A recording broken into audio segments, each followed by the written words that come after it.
السلام عليكم. إلى هذا الخبر العاجل والجد خطير.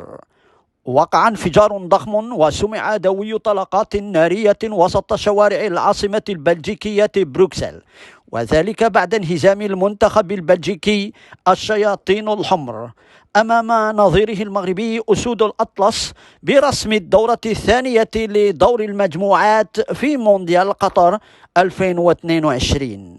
ويمنح هذا الفوز لأسود الأطلس 3 نقط ثمينة تضاف إلى نقطة التعادل ضد منتخب كرواتيا.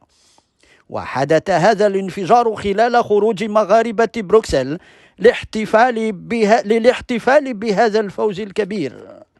ويخشى أن يكون هذا الانفجار وهذه الطلقات النارية عملا تطرفيا من قبل المعادين للمغرب والمغاربة، وندعوكم هنا لمشاهدة هذه الأحداث المؤسفة.